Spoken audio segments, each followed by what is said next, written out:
The day my sister Sarah chose me as her children's godmother started like any other Tuesday. I was in my home office, finishing illustrations for my latest children's book when she called. Her voice had that particular tone, the one that meant she wanted something, but was trying to sound casual about it. "Natalie, darling, are you free for lunch today?"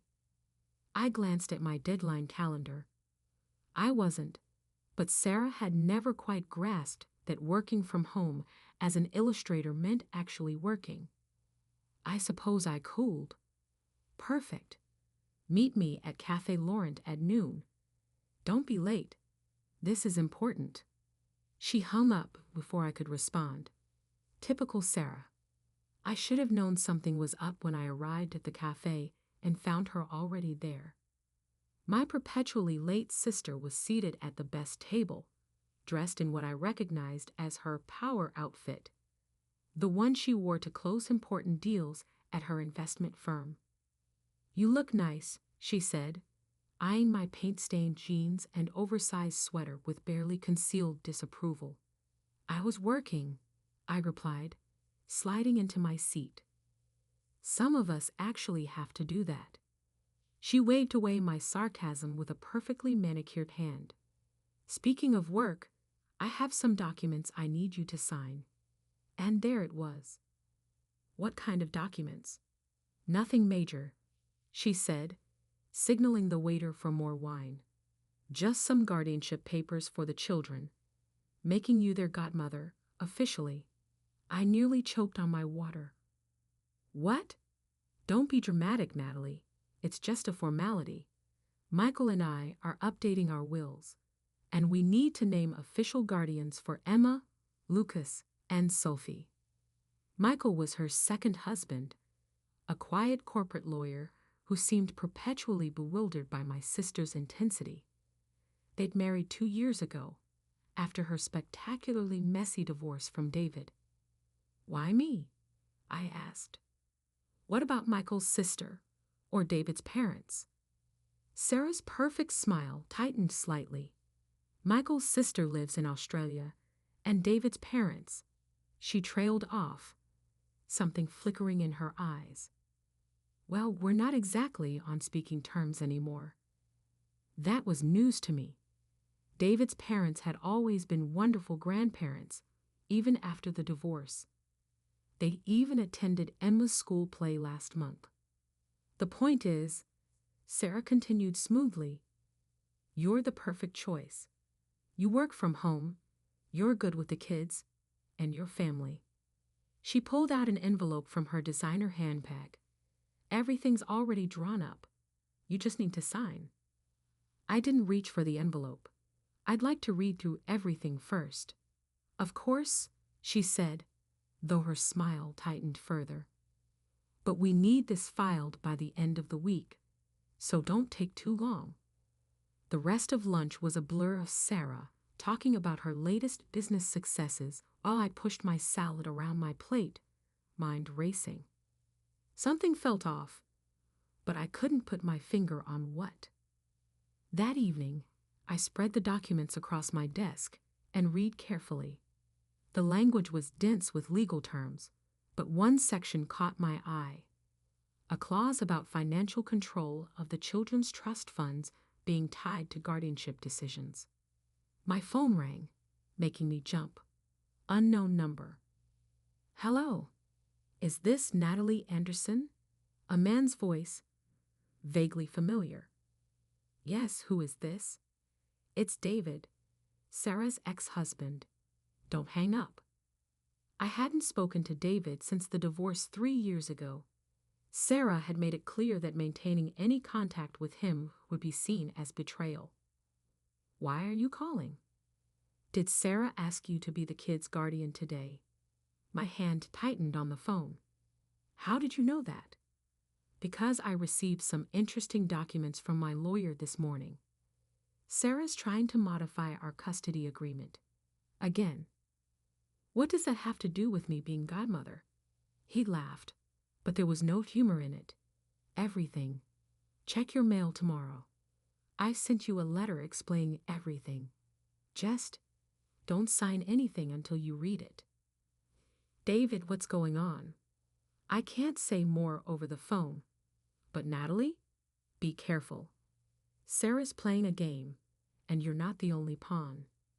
He hung up, leaving me staring at the guardianship papers with growing unease. I couldn't sleep that night. I kept thinking about Sarah's behavior at lunch, David's warning, and that strange clause in the documents. I pulled up my laptop and started researching, making notes about anything that seemed unusual. By morning, I had more questions than answers. The letter arrived with the morning mail, a thick envelope with no return address. Inside was a USB drive and a handwritten note. If you're reading this, I'm already dead, and your sister is the reason why. My hands shook as I plugged the USB drive into my computer. It contained dozens of files, financial records, emails, legal documents, and a video file dated 3 days ago. David's face filled my screen, looking tired but determined. Natalie, if you're watching this, something has happened to me. I'm sending this to multiple people with instructions to deliver it if anything suspicious occurs. Your sister is involved in something dangerous. The guardianship papers aren't about protecting the children. They're about controlling assets and creating an alibi. He explained how Sarah had been moving money through various accounts, how certain clients' investments had disappeared, how she'd been pressuring him to sign away his parental rights. She needs someone she can control as guardian, he continued. Someone who won't ask too many questions when she starts moving money for the children's future. Someone who trusts her completely. I thought about the trust fund clause in the guardianship papers. The kids are in danger, David said. Not physically. Sarah would never hurt them. But she's using them as shields, as tools in whatever scheme she's running. I've been gathering evidence, but if you're watching this, it means I didn't gather it fast enough. The video ended with instructions about where to find more evidence and who to contact. My phone buzzed with a text from Sarah. Did you look over those papers? Need them signed today, if possible. I stared at the message, then at the stack of documents on my desk, then at David's frozen face on my screen. The pieces were starting to fit together. Sarah's sudden interest in making me guardian, the trust fund clause, her mysterious comments about David's parents, the rushed timeline. I called Michael's office. Michael Harrison's office, his secretary answered. This is Natalie Anderson, Sarah Harrison's sister. Is Michael available? I'm sorry, Mr. Harrison is out of the country on business until next month. But Sarah had said they were updating their wills together this week. My next call was to David's lawyer, using the contact information from his letter. The receptionist put me through immediately. Ms. Anderson? We've been expecting your call. Can you come to the office immediately? There are some things you need to know. I grabbed my keys, the guardianship papers, and David's USB drive. As I drove to the lawyer's office, my phone kept buzzing with messages from Sarah. Where are you? Call me ASAP. The papers need to be filed today. Why aren't you answering? Don't make me regret choosing you for this. The last message made me shiver. Family protects family, Natalie. Don't forget that. But as I parked outside the lawyer's office, I realized Sarah had taught me the wrong lesson all these years. Sometimes, protecting family means protecting them from family. I took a deep breath and walked into the building, the weight of 3 children's futures heavy on my shoulders. The game was about to change, and this time, I wasn't going to play by Sarah's rules. David's lawyer's office felt more like a war room than a legal practice. 3 people were waiting for me: Patricia Walsh, David's attorney, Detective Marcus Rodriguez from the Financial Crimes Unit, and a man who introduced himself as Agent Carter from the FBI's White Collar Division. First, Patricia said after introductions, "We need to know if Sarah has any idea you're here." I showed them the string of increasingly frantic texts from my sister. The last one had come just minutes ago. "If you don't sign those papers today, you'll regret it." Classic intimidation tactic, Agent Carter noted. Has she always been this controlling? The question made me pause. Had she? I thought back to our childhood, to all the times Sarah had protected me by controlling every aspect of my life she could reach. Yes, I finally admitted. I just never saw it that way before. Patricia spread out a series of documents across her desk. David came to us 3 months ago with concerns about Sarah's financial activities. He'd noticed large sums moving through accounts supposedly set up for the children's education. But that's normal, right? I asked. She's always been focused on their future. Detective Rodriguez shook his head. These aren't normal investment patterns. The money moves through the accounts and disappears into offshore holdings. We're talking millions. Where did it come from? That's what David was trying to figure out, Patricia said quietly. He tracked some of it back to her investment firm's client accounts. The implications hit me like a blow. She's stealing from her clients. It's more complicated than that, Agent Carter explained. She's running what appears to be a sophisticated Ponzi scheme, using new client investments to pay returns to earlier investors. But lately, more money has been moving out than coming in. And now David is missing, Patricia added. My head snapped up. Missing? Not dead? He hasn't been seen since yesterday morning. His car is still in his driveway, his phone is off, and he missed picking up the kids from school, something he's never done. My hands shook as I pulled out the guardianship papers.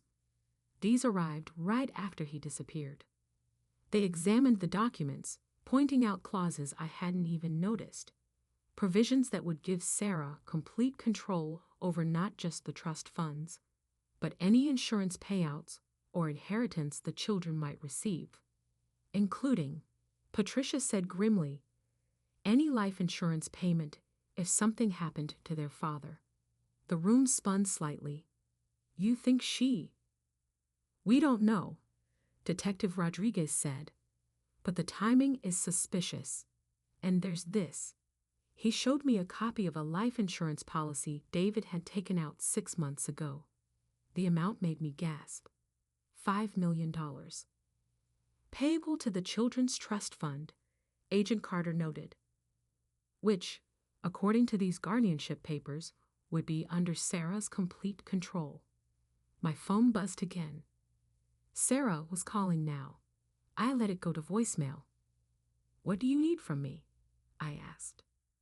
The next hour was a crash course in wire fraud, financial crimes, and what exactly they needed to prove Sarah's involvement. They wanted me to sign the guardianship papers, but not yet. We need to set up surveillance first, Agent Carter explained. Once you sign, we believe she'll make her move. The children, I suddenly remembered. They're with her now. Not exactly, Detective Rodriguez said. According to school records, they're with their maternal grandmother in Connecticut. But our mother had died years ago. Our father lived in Florida with his new wife. Patricia's expression darkened. We need to find those kids. Everything moved quickly after that. While the FBI team set up surveillance on Sarah's home and office, Detective Rodriguez put out an alert for the children. I made a call I'd been dreading to our father. Natalie? He sounded surprised. I rarely called. Is everything okay? Dad, have you heard from Sarah lately? About watching the kids? No. Why? Is something wrong? My heart sank. Another lie exposed. Just then, my phone buzzed with a text. Not from Sarah, but from Emma, her 13-year-old. Aunt Natalie, something's weird. Mom said we're visiting Grandma, but we're at a hotel. She won't let us call Dad. I showed the message to the others. Can she share her location? Agent Carter asked. Emma was smart. She'd already thought of that. The next message contained a dropped pin showing they were at a hotel near the Canadian border. Everything accelerated. While federal agents headed to the hotel, Patricia helped me draft a response to Sarah about the guardianship papers. I'll sign them. Where should I meet you? Sarah's response was immediate. The office. 7 p.m. Come alone. We'll have teams in place, Agent Carter assured me. But you'll need to keep her talking while we secure the children. I spent the next few hours being fitted with a wire and rehearsing various scenarios. Throughout it all, my phone kept buzzing with updates from Emma. Mom's acting strange. She packed our passports. Lucas is scared. Please help. At exactly 7 p.m., I walked into Sarah's investment firm's lobby. The building was mostly empty, but her office light blazed on the top floor. She was waiting behind her desk, looking immaculate as always. Only someone who knew her well would notice the slight tremor in her hands as she reached for her wine glass. You're late, she said. By 2 minutes. Details matter, Natalie. I taught you that. I placed the guardianship papers on her desk. Why the rush? Business opportunity, she said smoothly. Everything needs to be properly arranged before we can proceed, including the children being at a hotel near Canada. Her glass paused halfway to her lips. How did you? Emma texted me. The mask slipped for just a moment, revealing something cold and calculating beneath. Give me your phone. No. She stood slowly. This isn't a game, Natalie. Sign the papers and give me your phone. Now. Where's David? The question caught her off guard. What? David, the father of your children. The man who disappeared right before you suddenly needed these papers signed. He's probably drunk somewhere, she said dismissively. He's been unstable lately, making accusations. That's why we need to protect the children. By taking them to Canada. Her eyes narrowed. You don't understand what's at stake. Then explain it to me. Explain the missing client funds, the offshore accounts, the life insurance policy. The mask shattered completely. Sarah's face transformed into something I'd never seen before. Desperate, dangerous. You've been talking to them, haven't you? The investigators? She laughed bitterly. Of course you have. You always were easily manipulated. I'm not the one manipulating people, Sarah. She moved around the desk, and I saw something in her hand, a small revolver. Sign the papers, Natalie. Don't make this harder than it needs to be. My earpiece crackled. We have the children. Safe and secure. Hold position. I took a deep breath. Where's David? Safe, she said. For now. Sign the papers, and everyone stays safe. It's over, Sarah. The FBI is with the children right now. The gun wavered. You're lying. I pulled out my phone and showed her the text from Agent Carter. Children in protective custody. Subject David Harrison found alive. Location secure. She lunged for the phone, but the door burst open. Agents poured in, weapons drawn. Sarah's gun clattered to the floor as they took her down. As they led her away in handcuffs, she turned to me. I was trying to protect them. Give them everything. You've ruined everything. No, I said quietly. You did that yourself. The next few hours were a blur of statements and paperwork. David had been found locked in a storage unit, dehydrated but alive. The children were safe, though shaken. Sarah's scheme was unraveling as investigators traced the money trail. At midnight, I finally got to see the kids. They ran to me as soon as I entered the FBI office, all three clinging to me, like they'd never let go. "I knew you'd help," Emma whispered. "Always," I promised, holding them close. David arrived shortly after, still looking rough but alive. The reunion was emotional, healing, and heartbreaking all at once. "Thank you," he said simply. I looked at the children, now sleeping on the office couch, and thought about family. Not the perfect image Sarah had tried to maintain, but the messy, real, honest kind. "They're what matters," I said. They always were. The sun was rising as we finally left the FBI office, the children half asleep in David's car. My phone had one last message from Sarah, sent through her lawyer. "You chose them over me, your own sister." "No," I typed back. "I chose what was right. That's what real family does."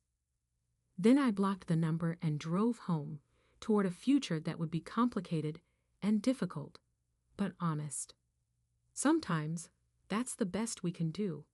The aftermath of Sarah's arrest unfolded like a carefully constructed house of cards collapsing in slow motion.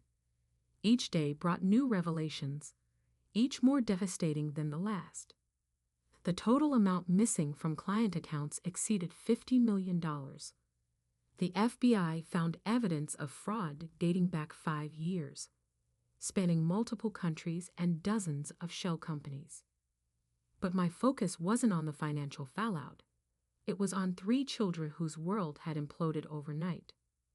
Emma, Lucas, and Sophie moved in with David, but spent their afternoons at my house while he rebuilt his law practice. My home office became their sanctuary, a place where Emma could do her homework in peace, Lucas could play with his Legos without worry, and Sophie could curl up in my reading nook with her books. Why didn't Mom love us enough to stay? Sophie asked one afternoon, her voice small and hurt. How do you explain to a 9-year-old that sometimes people can love you and still make terrible choices? That sometimes the people who should protect you are the ones you need protection from. Your mom does love you, I said carefully. She just forgot how to show it the right way. By stealing? Lucas looked up from his Lego creation. By lying?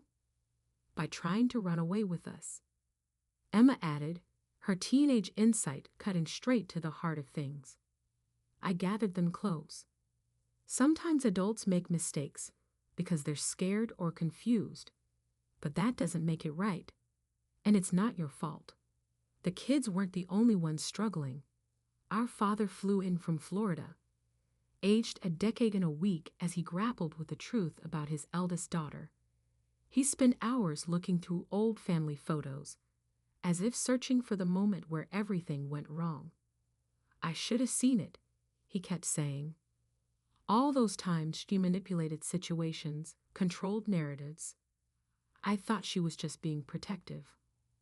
David threw himself into rebuilding, both his practice and his children's sense of security.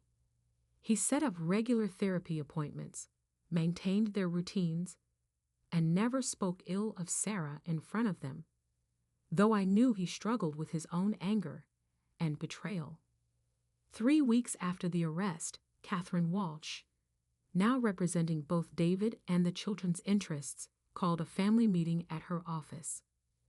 Sarah's legal team has reached out, she explained. She wants to see the children. The room went silent. Emma gripped my hand. Absolutely not, David said firmly. It's their choice, Catherine replied gently. The court has granted supervised visitation rights if the children want to see her. All eyes turned to the kids. Emma spoke first. I want to ask her why. Lucas shook his head violently. I don't want to see her. Sophie just buried her face in my side. How about this? I suggested. Emma can go first, if she wants. The others can decide later when they're ready. The first visit was scheduled for the following week at a family counseling center. I went with Emma, both as support and because Sarah had specifically requested my presence. Sarah looked different in her prison jumpsuit, her perfectly maintained image stripped away. But her eyes were the same, calculating, watching, planning. My darling girl, she said, reaching for Emma. But Emma stayed back, pressed against my side. Why? Emma asked simply. Sarah's practiced smile faltered. Everything I did was for you, for your future. By stealing, by hurting Dad. You don't understand. I understand enough. Emma cut in. You were going to take us away from everyone we love. From our home, our friends, our dad. I am your mother. Being a mother means putting your kids first, Emma said, with wisdom beyond her 13 years. You put yourself first. The visit ended early. In the car afterward, Emma cried while I held her, all her composure crumbling. That night, I couldn't sleep. I kept thinking about patterns, about cycles, about how trauma ripples through generations until someone is brave enough to break the chain. The next morning, I started a new project, a special series of books for children dealing with difficult family situations. The first one would be about trust, about how love shouldn't hurt, about how being family means telling the truth even when it's hard. Weeks turned into months. Sarah's case moved through the legal system. She accepted a plea deal. 15 years with the possibility of parole after 10. The money trail led to recovered assets that would help repay her victims, though some losses were permanent. David and I fell into a routine with the kids. He handled the practical stuff, school, activities, medical appointments, while I provided the emotional support and creative outlet they desperately needed. My house became their second home, filled with art projects, homework sessions, and impromptu dance parties when the heaviness got to be too much. Lucas eventually agreed to see Sarah 3 months after Emma's visit. It was brief and formal, but he came away stronger. Sophie still wasn't ready, and we all respected that.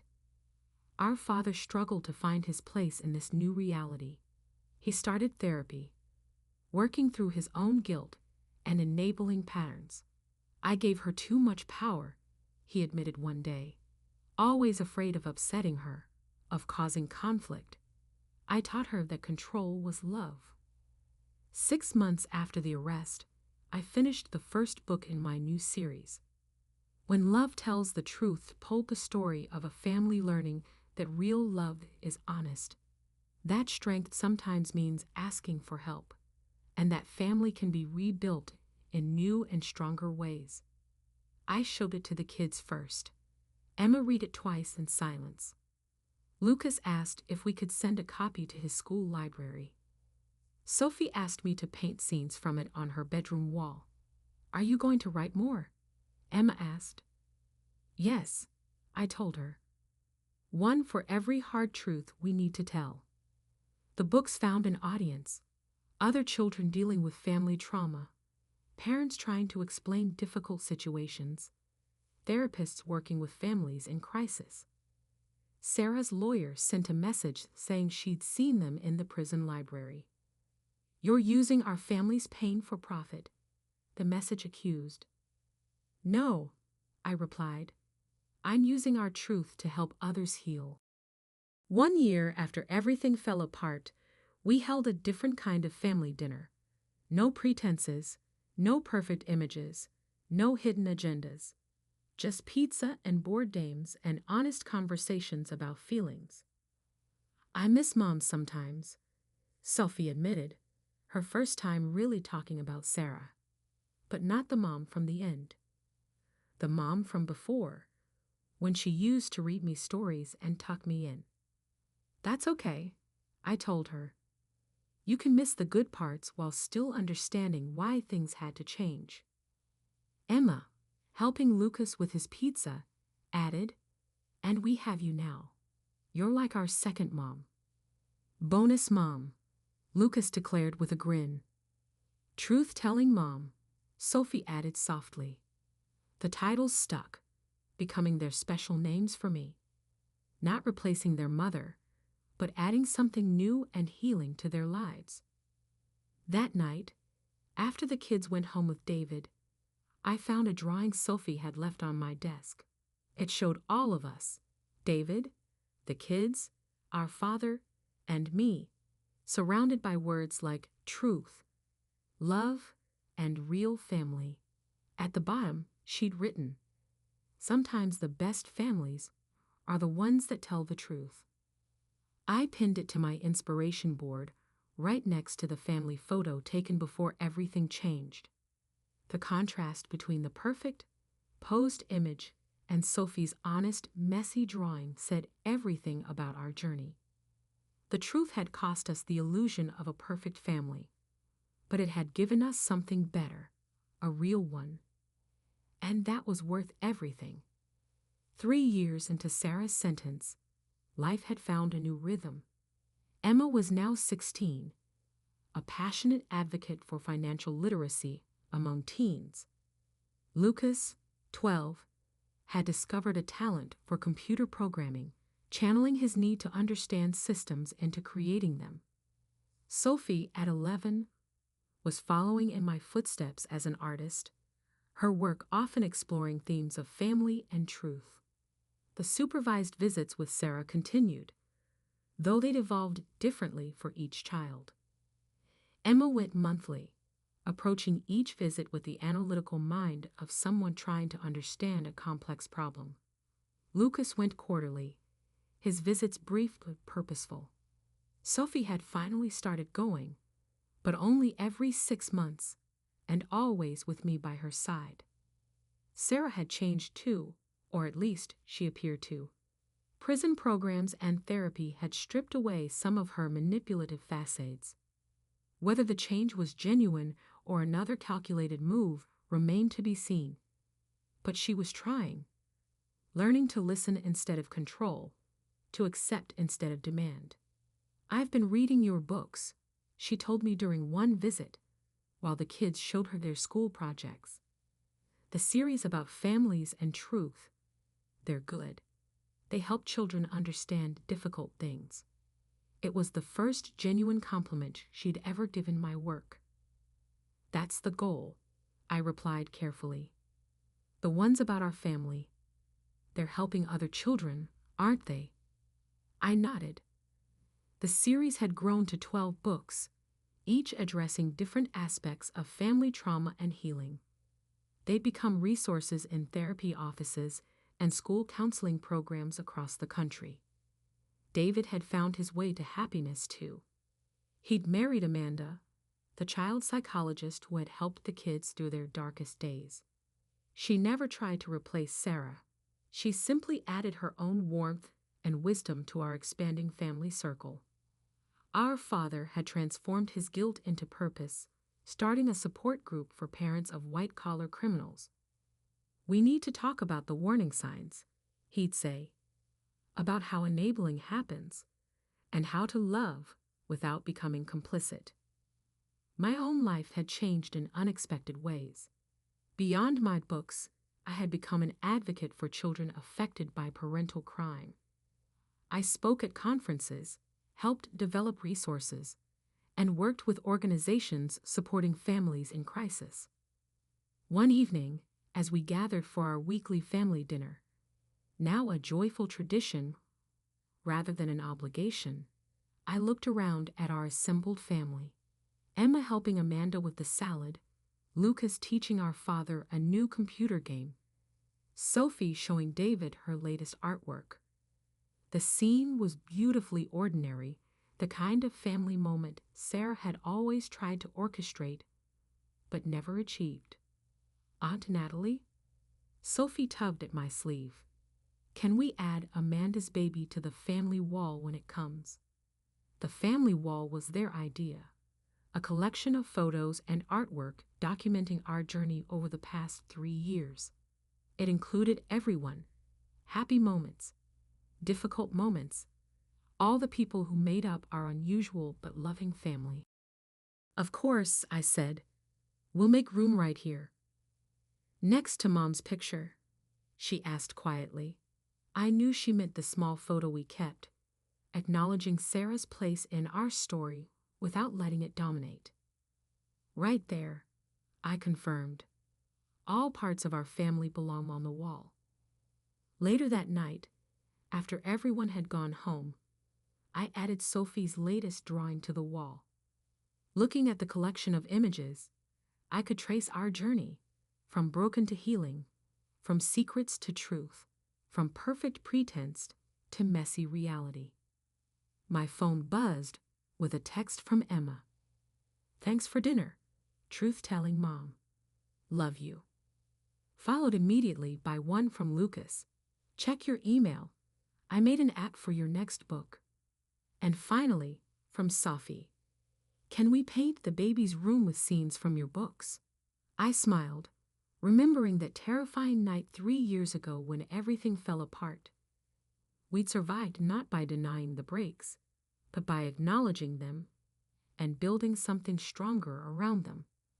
The last light of day filtered through my window, illuminating the family wall with its collection of moments and memories. Among them was Sophie's drawing from that first year, now framed. Sometimes the best families are the ones that tell the truth. She'd been right, that wise child. Family isn't about perfect images or controlled narratives. It's about choosing truth over comfort, healing over hiding, love over fear.